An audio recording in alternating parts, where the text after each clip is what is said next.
आओ जी शब्द नाल जुड़न तो पहला बेनती है, नेड़े नेड़े हो लो। जिहड़े पिछे बैठे हो दूर, भैणां भी ते वीर भी नेड़े हो लो।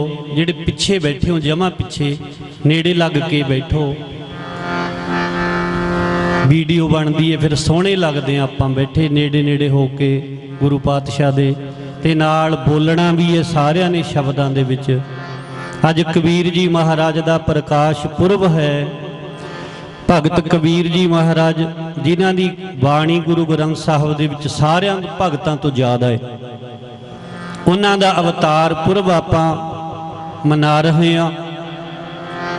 उन्हां दी बाणी भगत कबीर जी महाराज दी गुरबाणी दी विचार लेनी है आपां ने अज। जल की प्यास न जाए माधो, जल की प्यास न जाए, जल की प्यास न जाए माधो, जल की प्यास न जाए, प्यास न जाए माधो, जल की प्यास न जाए, जल की प्यास न जाए माधो, जल की प्यास न जाए, जल की प्यास न जाए माधो, जल की प्यास न जाए, जल की प्यास न जाए माधो, जल की प्यास न जाए।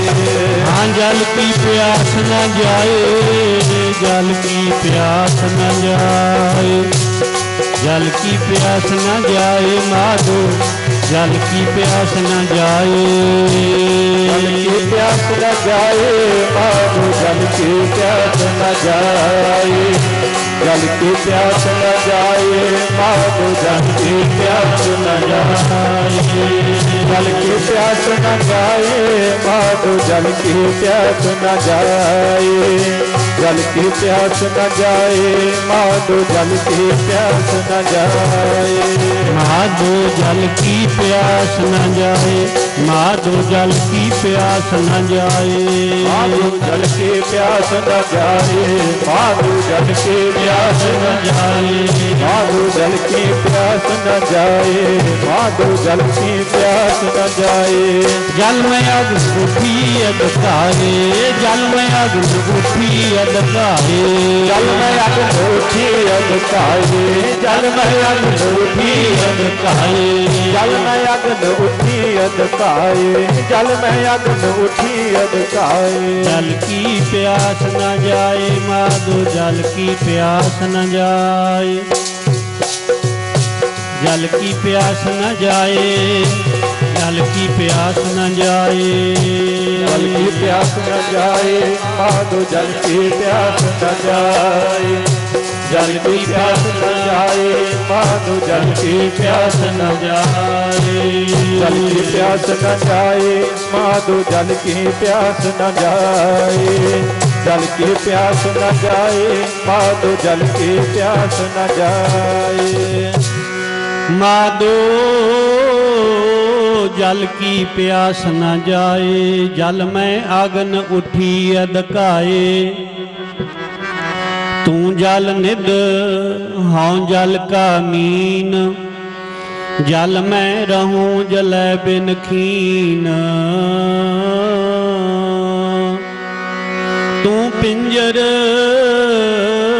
हाँ सुअटा तोर, जम मजार कहाँ करे मोर, तू तरवर हाँ पंखी आहे, मंद भागी तेरो दर्शन नाहे, तू सतगुर हाँ नौतन चेला, कह कबीर मिले अंत की बेला,